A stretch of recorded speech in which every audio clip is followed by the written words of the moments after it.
Houston, go for the burn. This is Artemis Mission Control in Houston, Texas. We just heard confirmation that the team here in Mission Control has pulled go for that upcoming return trajectory correction burn, or that RTC2 burn. That burn is now expected to take place in about 24 minutes from now, and it will be a short thruster firing using those auxiliary thrusters to further fine-tune the spacecraft's path on its return journey back towards Earth. So we're doing Destiny real quick, and we're also doing, what do you call it? The mission control position here that's responsible for some of these trajectory corrections is the Flight Dynamics Officer, sometimes referred to as FIDO. They are specifically responsible for the atmospheric and orbital flight path of the spacecraft, as well as the lunar trajectory of the vehicle. Yeah, we got the live coverage of the Orion coming back home while doing some Destiny. That's what we're doing right now. Combine two space worlds.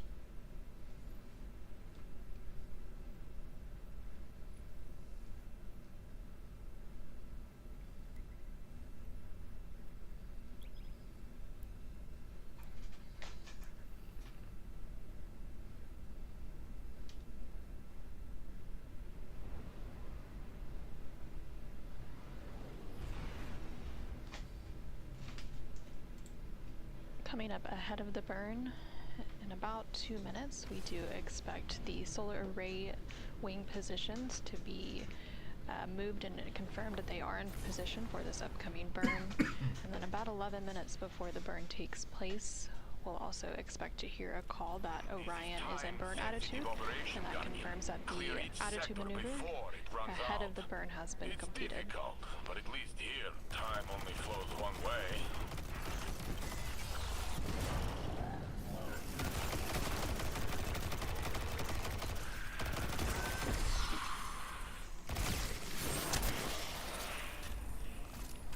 You guys gotta come and pick me up on the moon, man. What you guys left me with here?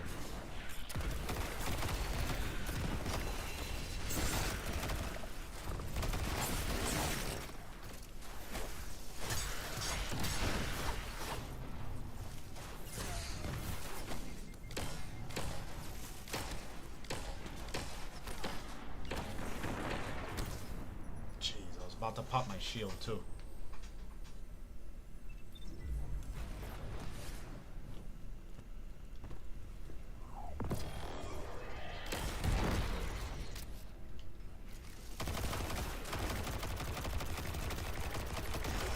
Where's the objective?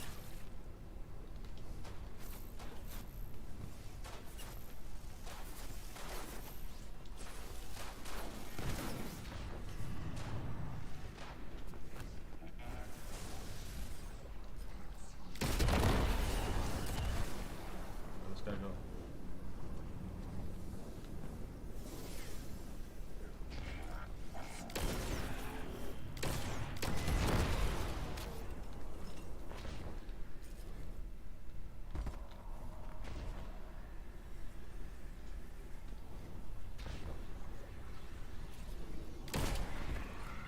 What do we do with this guy? Shoot him?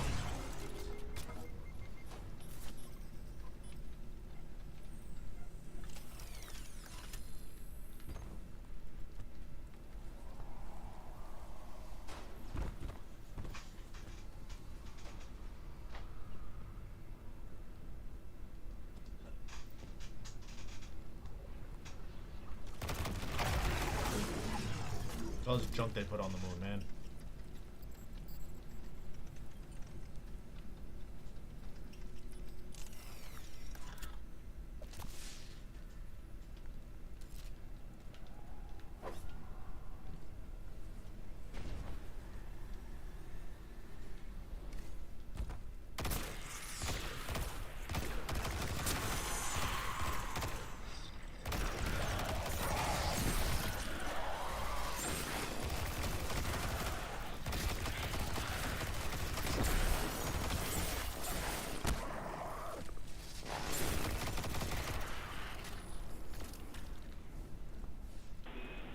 Integrity Houston, tank pressures are good for the burn.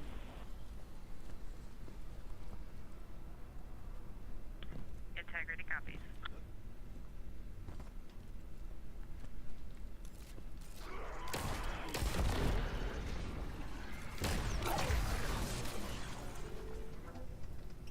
This is Artemis Mission Control in Houston, Texas. Teams and the crew continuing to prepare for the upcoming return trajectory correction burn. That burn expected to take place in just under 19 minutes from now. We did just hear confirmation that the prop pressurization tanks are good for the burn. That confirmation coming from the prop here in Mission Control, which is the propulsion officer, and they are responsible for monitoring the vehicle propellants in order to complete these burns required for mission objectives and trajectory purposes. Coming up in about a minute, we should also hear confirmation that the solar arrays are in position for the burn. The Orion spacecraft has 4 solar array wings. Each of those wings is made up of 3 panels, and each panel is approximately 6.5 feet by 6.5 feet, and the total length of each wing is 23 feet inside. long. So these solar array wings do have to be put in position ahead of any burn. These solar array wings are managed by the Mechanical and Power Officer here in Mission Control, which is the MPO, and they're responsible for the electrical power generation, as well as the solar arrays and the ray rotation mechanisms and power distribution systems. Or maybe not.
Integrity Houston, solar arrays are in position for the burn.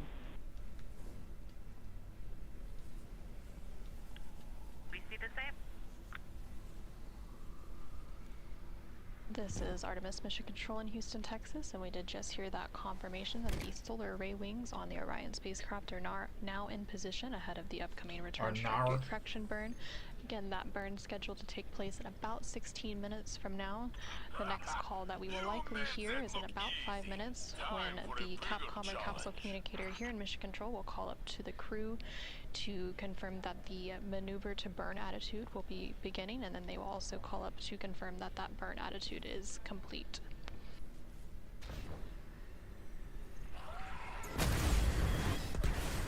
And ahead of that attitude maneuver, the Mission Control position responsible for those attitude maneuvers is GNC, which stands for Guidance, Navigation, and Control Officer. They're responsible for managing inertial measuring units, as well as the global positioning system receivers, barometric altimeters, and the position, state, and attitude health of the Orion spacecraft.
Orion, maneuver to burn attitude starting in approximately 3 minutes.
tech we discovered on Kepler lit a fire into the engineers at the foundries. They know that even with paracausal abilities, we'll still need technological advancements to stand up to the Vex. Watching you work out there today convinced me that you're the best person to test their new generation of materiel. Keep an eye out for their invitation, and we'll make sure you get the newest gear first.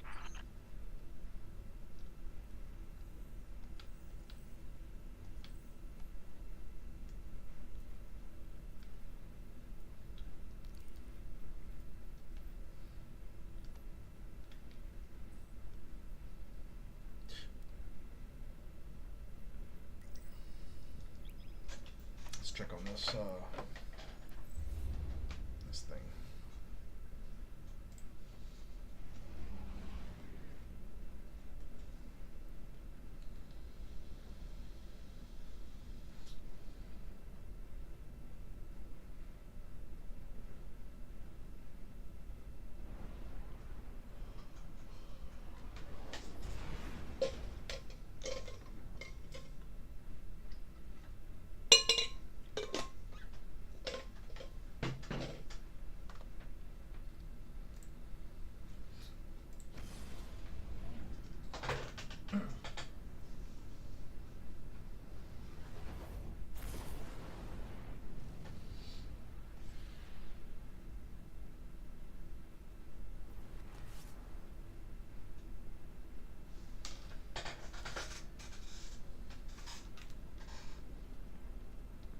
This is Artemis Mission Control in Houston, Texas.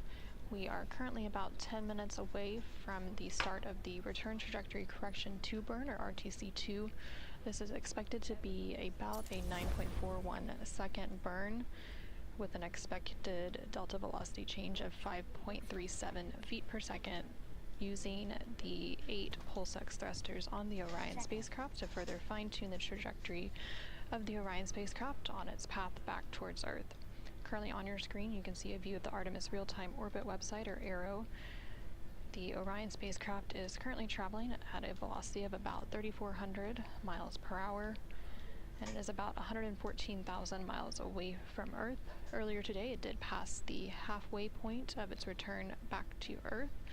Again, it is expected to splash down off the coast of San Diego, California on Friday, April 10th around 7:07 p.m. Central Time, 8:07 p.m. Eastern Time. In just a few moments, we should hear confirmation called up to the crew that Orion is in burn attitude. The Orion spacecraft is currently maneuvering to that burn attitude. Integrity Houston. Integrity is in burn attitude.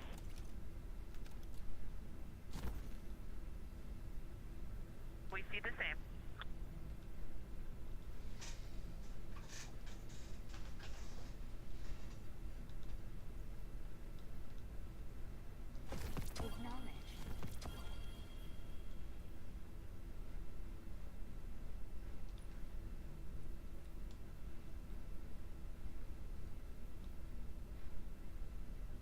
Base power too low. What's that supposed to mean?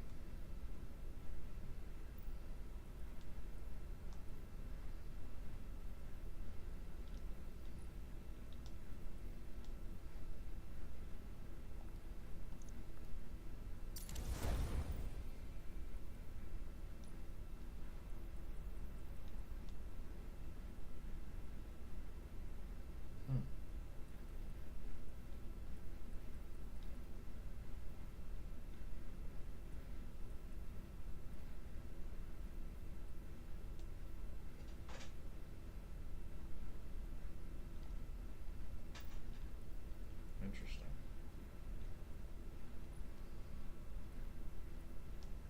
But then this could do it.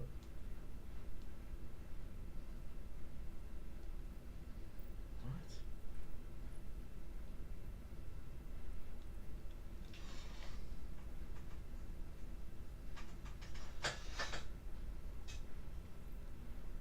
It's just appearance.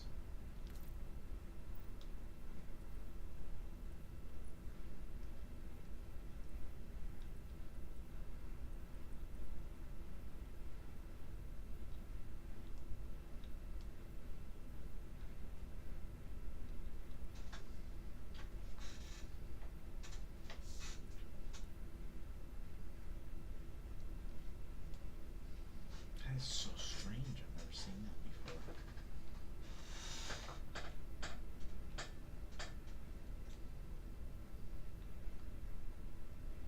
Did that make stuff dip too low? Is that what happens?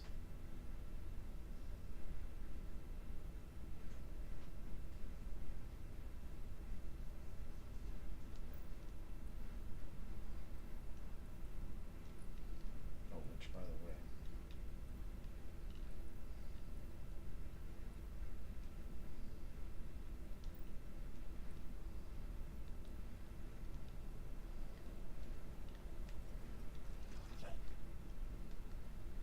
Hello.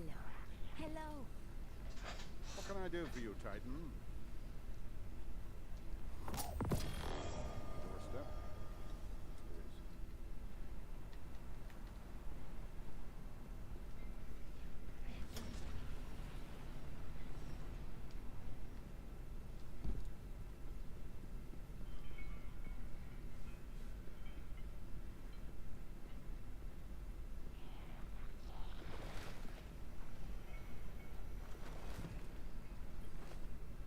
Yes, Guardian?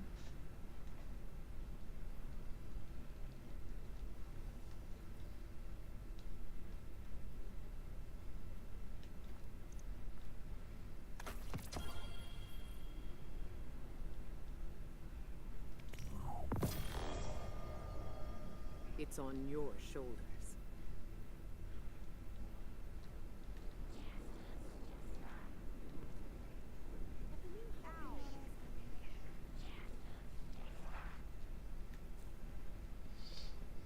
or tomorrow. Tomorrow I think it shows. Or like at 3 in the morning tonight.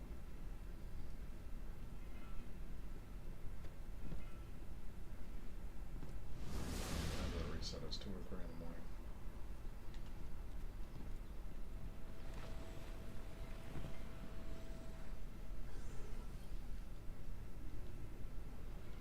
Rid of all that junk.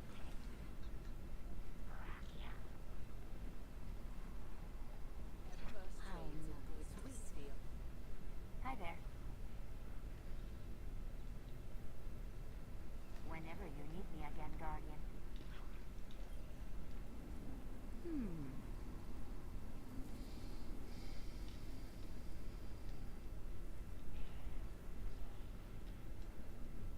This is Artemis Mission Control in Houston, Texas. We're currently at a mission elapsed time of 8 days, 4 hours, and 14 minutes into the Artemis 2 mission, and we are currently about less than 4 minutes away from the upcoming Return Trajectory Correction burn, or RTC-2 burn.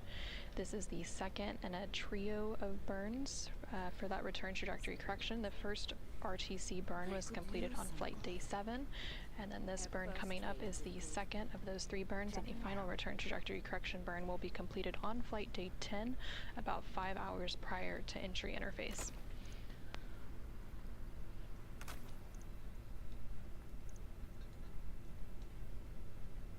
And there on your screen you are seeing a live view of the Orion spacecraft, the exterior of that spacecraft, and you can get a good look at a couple of those solar array wings, sometimes referred to as saws. There are 4 solar array wings on the Orion spacecraft that provide power generation. And ahead of this burn, those solar arrays were configured to support the upcoming burn. About 10 minutes ago, the Orion spacecraft also completed an attitude maneuver to prepare for the upcoming burn. Following the completion of this Return Trajectory Correction burn, the spacecraft will complete another attitude maneuver to return to the biased tail to sun attitude. The Orion spacecraft uses a tail to sun attitude as its primary passive or passive safe flight orientation during transit to maintain thermal balance and maximize power generation. So again, that Return Trajectory Correction burn coming up here in about 2 minutes. Let's check. You must have messages.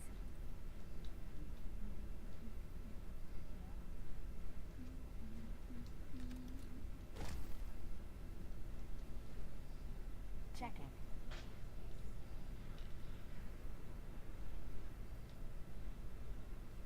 All done, all done.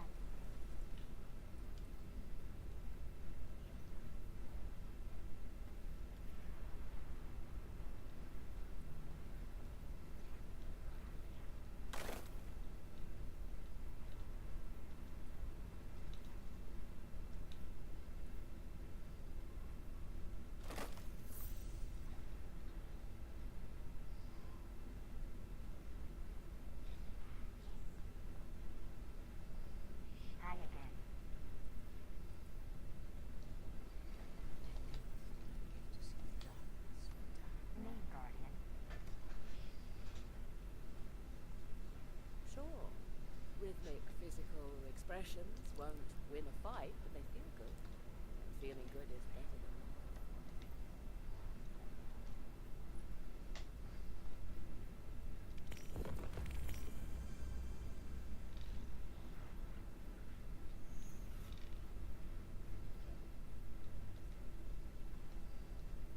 Oh, let me check right away.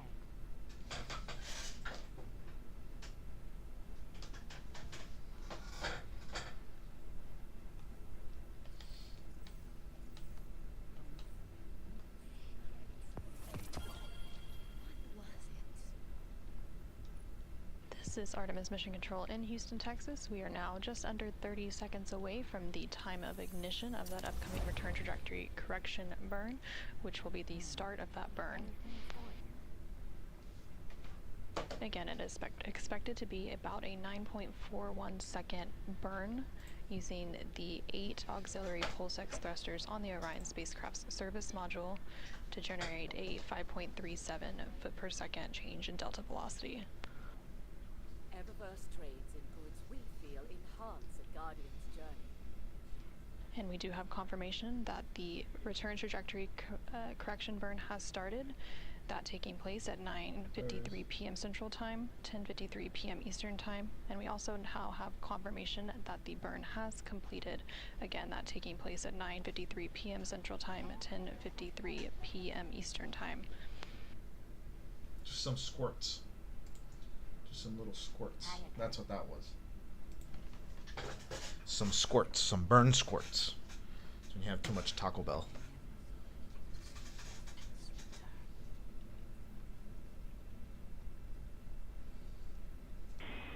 Integrity Houston, good burn. We are assessing the details.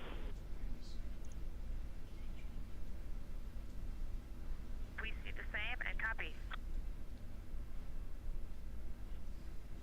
This is Artemis Mission Control in Houston, Texas, and we do have that confirmation that the recent return trajectory correction burn was completed, and it was a good burn. Teams on the ground assessing the details, but it was expected to be a 9.41 second burn for a 5.37 foot per second delta velocity.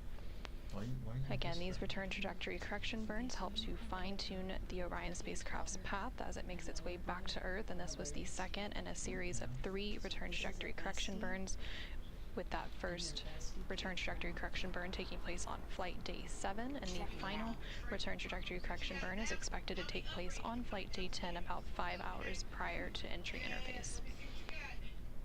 Oh shit.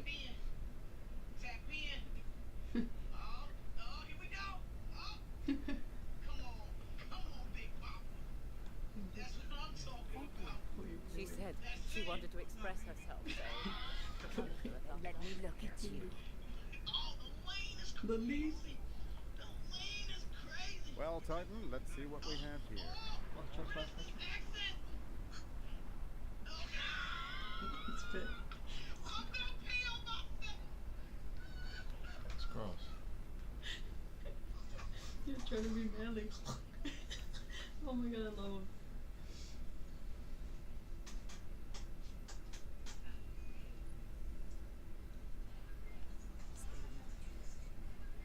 I could use some coffee.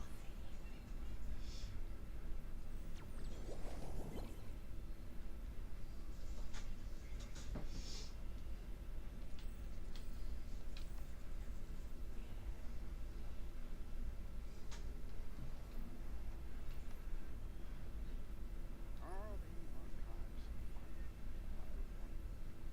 the archives that ever truly be complete?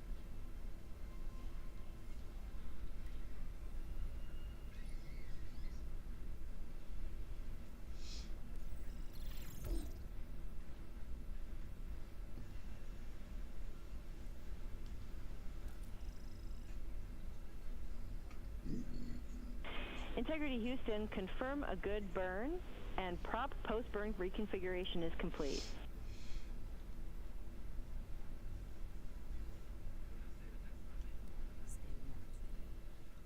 We copy all, and we have a gorgeous view of you out window 2. Awesome, we're waving at you.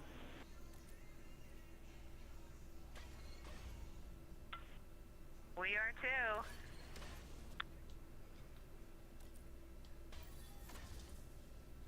Alright, I feel terrible. I'm gonna go get her.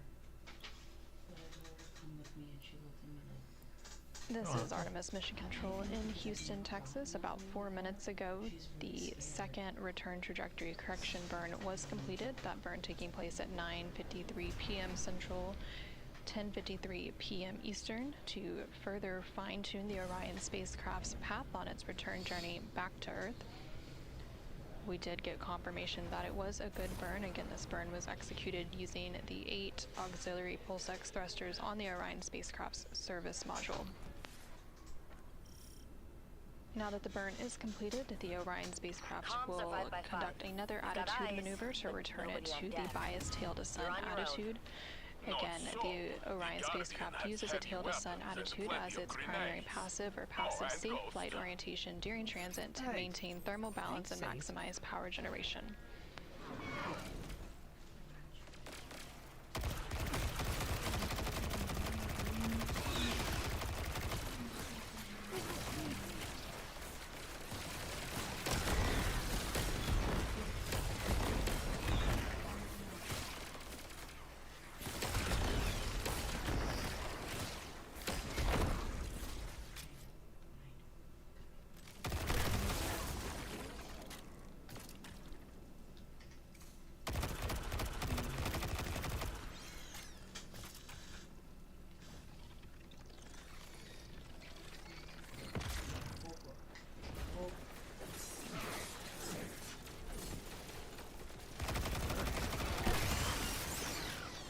is Artemis Mission Control in Houston, Texas. You're currently seeing a view of Artemis via the orbit website, or ARROW, which is available at nasa.gov/track-Artemis, and it provides updates on the Orion spacecraft velocity as well as its distance from the Earth and from the Moon. Now the Orion spacecraft and its crew, again on their return leg of their journey, expected to splash down off the coast of San Diego, California tomorrow on April 10th. Now that the return trajectory correction burn 2 is complete, the crew will move into some final activities for their day. They will continue to complete some cabin configurations to prepare for tomorrow's re-entry. And then also on the timeline, NASA astronaut Christina Koch and Canadian Space Agency astronaut Jeremy Hansen will complete an off-nominal waste management system developmental flight test objective, during which they will perform a fit check of the system before putting on their Orion Crew Survival System, or OCS suits.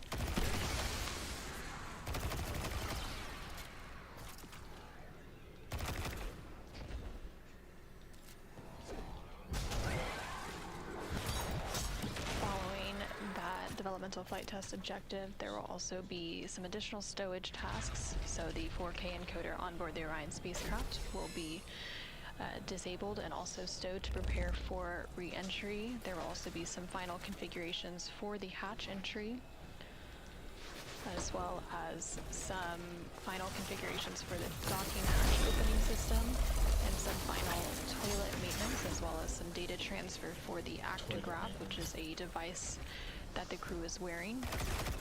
So that data will be transferred to their portable computing devices, or PCDs, and then downlinked to the ground for that data collection.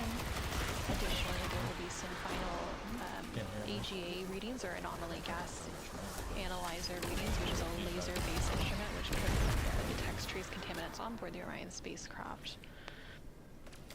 That AGA device will then be stowed, and then the crew will be moving into their final private medical conference. Again, those private conferences take place at the end of every flight day. The medical team is on the ground, and then the crew will move into the private flight director conference before moving into their pre-sleep period.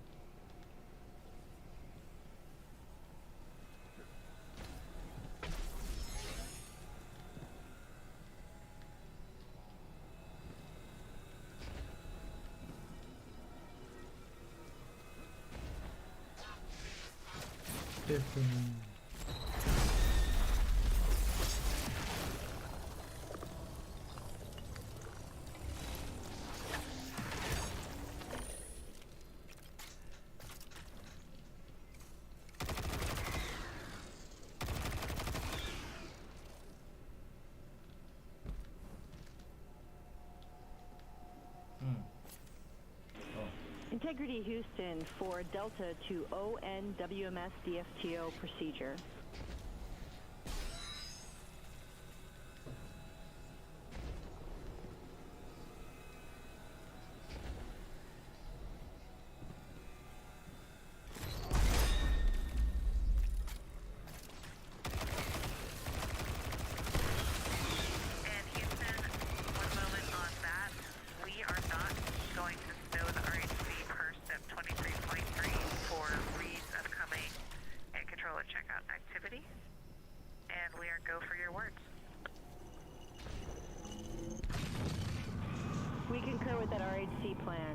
So Christina, for you and Jeremy, in step 1.1.2, do not don the adhesive materials or the barrier cream.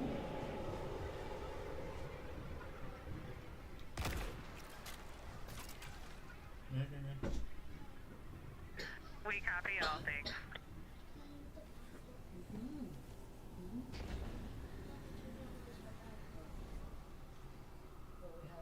This is Artemis Mission Control in Houston, Texas. That call coming to the crew on board the Orion spacecraft, specifically NASA astronaut Christina Koch. in regards to some upcoming steps related to their off-nominal waste management system developmental flight test objective, during which NASA astronaut Christina Cook and Canadian Space Agency astronaut Jeremy Hansen are going to be performing a fit check of the off-nominal waste management system prior to donning their orange fine crew survival system suits. There's also a call made regarding an RHC, which stands for Rotational Hand Controller.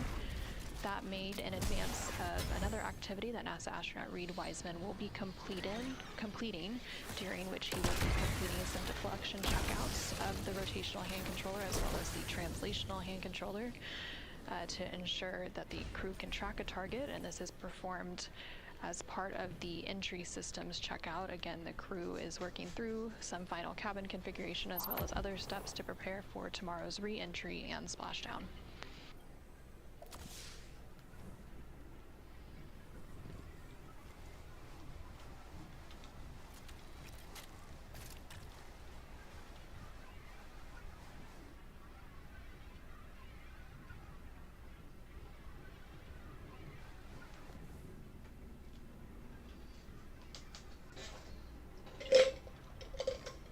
I just got water.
It's my butt.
field. And it's a big one.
Where's it going?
The threat's been neutralized.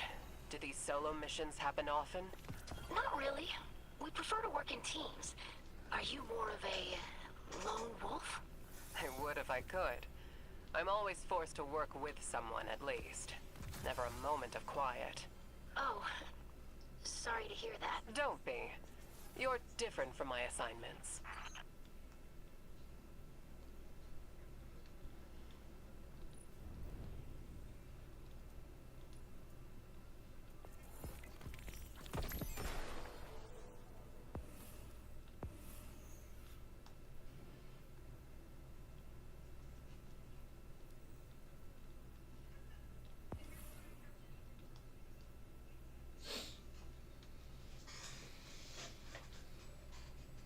NASA's been quiet for a little bit.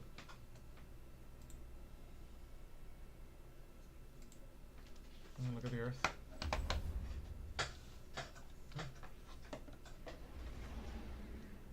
Still quite far away.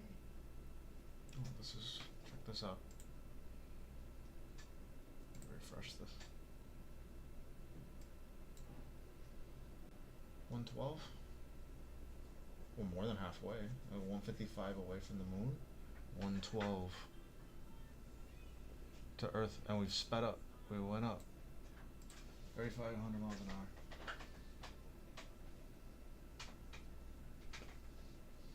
Look at the splashdown time. Look, re-entry and splashdown, 21 hours, 6 minutes.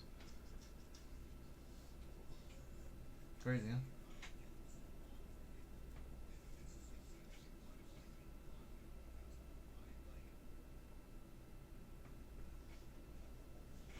I'm gonna get some more. I'll be right back.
Obstacle course the crew will do, and how soon do they do it after landing, and what exactly are they doing? Yeah. So the first thing they do, we typically are going to get the crew about 1 to 4 hours after they land, and then they're going to go through what we call a capsule egress mock-up. So we have built a functional task test that's designed to mimic some of the challenges that they would have if they were on if they had to actually egress their very own capsule. So things like confined space, things like up and down head movement, strength challenges, balance challenges, all those things are going to be part of that very first task that they have to do. Okay, and then after that, there's another obstacle course they do. So what are they going to do for that second obstacle course? Yeah, so we get them, like I said, about 1 to 4 hours after they land, and then for the second obstacle course, they're going to be coming back on R+1. So the day after they land, they're going to be back here at JSC, and we're going to put them through an EVA simulation. We're going to put them in lunar gravity, and we're going to walk them through several different tasks that are going to challenge them for both the physical and sensory motor approach. Okay, so do you also conduct similar measurements on astronauts returning, for example, from the International Space Station? Yes, we do. So we've been doing this study, or a version of the study, with the International Space Station astronauts for the past several years. So we typically get 1 subject per increment, and in that case, we're looking more of what it would look like for a Mars landing. So in the case for the Artemis II crew, we're going to tune everything to lunar gravity because we're trying to look forward to the lunar. But in the case of the ISS astronauts, those that have been in space for 6 months, that's about how long it would take to get to Mars. So we want to test them on R+1, again, the first day after they land, and see if they would be capable of doing any EVA tasks. And so far, the answer has been yes. Do you expect any differences between what you've seen on the crews from the International Space Station and the crew coming back from the Artemis 2 mission? I think so. So the reason being is they haven't been in space quite as long. So they're not going to have the same type of muscular challenges that we see with long-duration crew. But the sensory motor challenges may be very similar because those have a lot more to do with the readjustment back to gravity.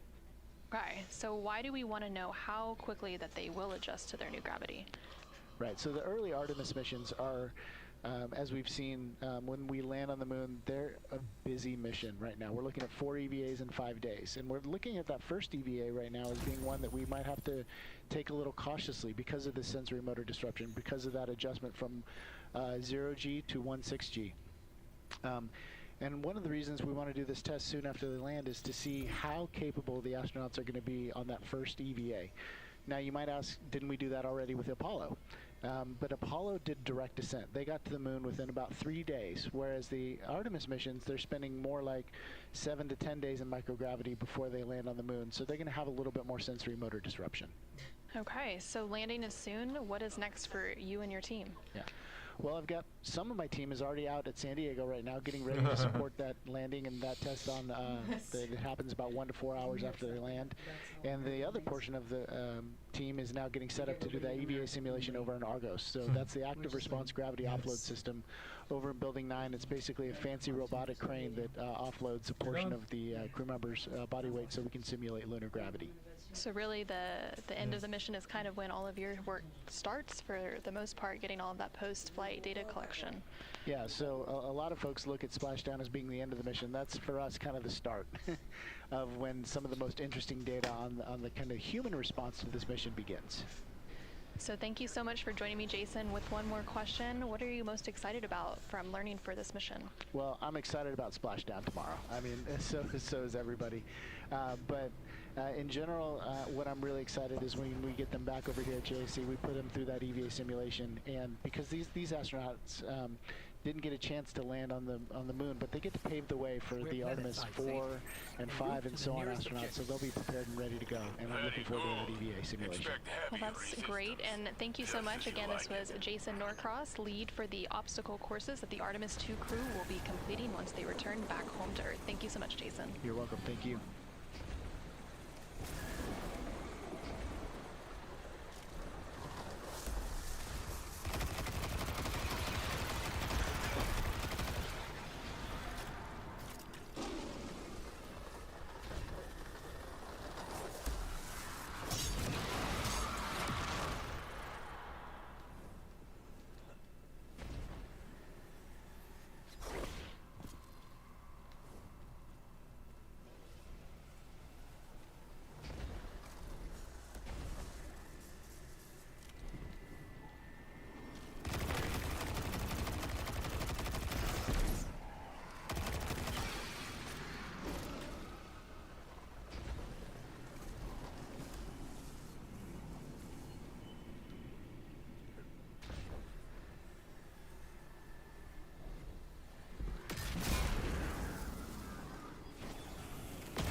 Integrity Houston for read with answer on fabric hinge and hatch.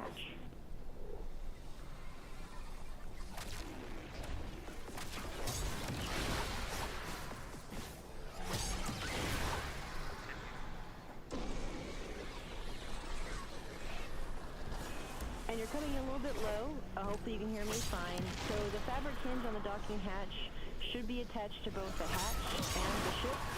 And we're interested for the fabric hinge that was not connected to the hatch near Dog 3. Was it not connected to the carabiner? We'll take words on what was it connected. So. Blue line. Blue line. Last stop are the big guns. Amy, Home stretch, Guardian. fabric hinge. There is a nylon strap, and on each end of that nylon strap is a black carabiner. So on Dog 4, there was a black carabiner to the ship, and then the nylon strap, and a black carabiner to the docking hatch. At Dog 3, there was a black carabiner on the ship to the nylon strap, and then the black carabiner was back to the ship, so it's not connected to the hatch. It's very